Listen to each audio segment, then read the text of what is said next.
భారతదేశ భవిష్యత్తు ప్రమాదకరంగా మారబోతోందని, రాజకీయాలంటే మతాలు, విద్వేషాలతోనే రాజకీయాలు చేస్తున్నారని సిపిఎం రాష్ట్ర కార్యదర్శి తమ్మినేని వీరభద్రం అన్నారు.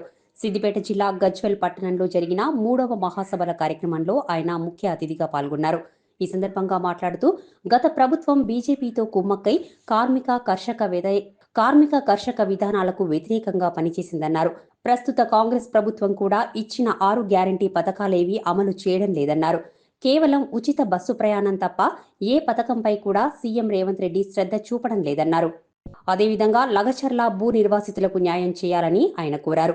దేశ భవిష్యత్తును మతతత్వ పార్టీల చేతుల్లోకి వెళ్లే అవకాశం ఉందని, బీజేపీ అధికారం కోసం గ్రామీణ ప్రాంతాల్లో ఉన్న సామాన్య ప్రజలలో మతం అనే విషపు పురుగును నాటుతున్నారని అన్నారు. అంబానీ లాంటి కార్పొరేటర్ల చేతిలో కేంద్ర ప్రభుత్వం పాలన కొనసాగిస్తోందని, ప్రజా సమస్యలపై పోరాడడానికి ఎర్ర జెండా ఎప్పటికీ సిద్ధంగా ఉంటుందని ఆయన పేర్కొన్నారు.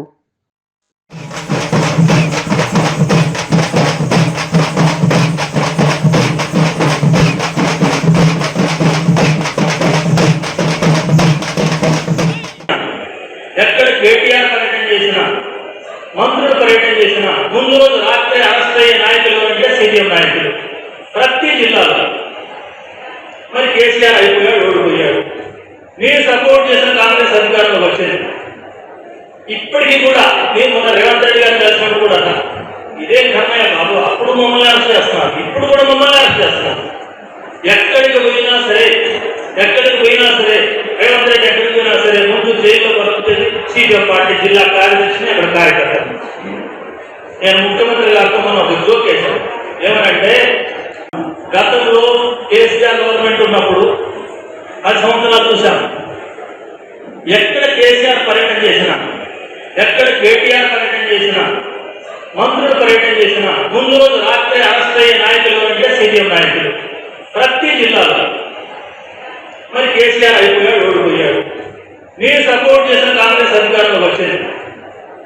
ఇప్పటికీ కూడా నేను మొన్న రేవంత్ రెడ్డి గారిని కలిసినప్పుడు కూడా ఇదే కర్మయ్య బాబు, అప్పుడు మమ్మల్ని అరెస్ట్ చేస్తున్నారు, ఇప్పుడు కూడా మమ్మల్ని అరెస్ట్ చేస్తున్నారు. ఎక్కడికి పోయినా సరే రేవంత్ రెడ్డి ఎక్కడికి పోయినా సరే ముందు జైల్లో పడుతుంది సిపిఎం పార్టీ జిల్లా కార్యదర్శిని, అక్కడ కార్యకర్త. నేను ముఖ్యమంత్రి గారితో మనం ఒక జోక్ వేశాను. ఏమనంటే, బీజేపీ రాజకీయాధికారంలో లేకుండా చేయడం చాలా కీలకం. బీజేపీ అధికారంలోంచి పోవడానికి జరిగిన పార్లమెంట్ ఎన్నికల్లో కొంత మెజారిటీ తగ్గిందని సంతోషపడ్డాం. కానీ ఆ ప్రమాదం పూర్తిగా పోలేదు. కొంత మెజారిటీ తగ్గినప్పటికీ యథాప్రకారం ఈ దుర్మార్గాలను కొనసాగుతున్నాయి. అంతేగాని ఇటీవల అసెంబ్లీ ఎన్నికల్లో హర్యానాలో మళ్ళీ బీజేపీ అధికారంలోకి వచ్చింది. ఇది ఒక ప్రమాద సంకేతం.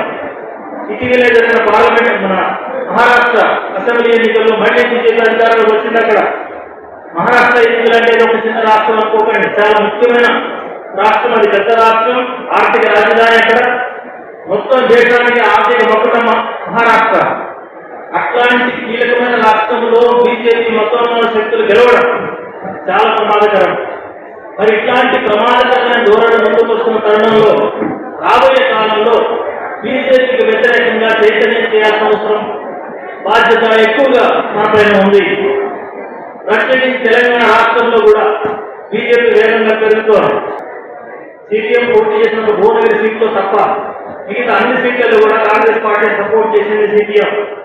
అంతకుముందు అసెంబ్లీ ఎన్నికల్లో కూడా మేము పోటీ చేసిన 16 సీట్లు 19 సీట్లు కాగా మిగతా అన్నింటిలో కూడా కాంగ్రెస్ పార్టీని సపోర్ట్ చేశాం. ఎందుకని? బీజేపీ ఎదుర్కొనే కూటమి అఖిల భారత స్థాయిలో ఇండియా బ్లాక్ అనేది ఏర్పడింది. దాంట్లో సిపిఎం పార్టీ భాగస్వామ్యం ఉంది. సిపిఎం పార్టీ భాగస్వామ్యం ఉంటేనే కాదు, ఒక మాటలో చెప్పాలంటే ఆ కూటమి ఆ రకంగా ఏర్పడటానికి ఎర్ర జెండా చేసిన కృషి, ముఖ్యంగా ఎర్ర జెండా నాయకుడు దివంగత నాయకుడు సీతారాం యెచూరి చేసిన కృషి చాలా కీలకమైంది ఆ ఇండియా బ్లాక్ ఏర్పడడానికి.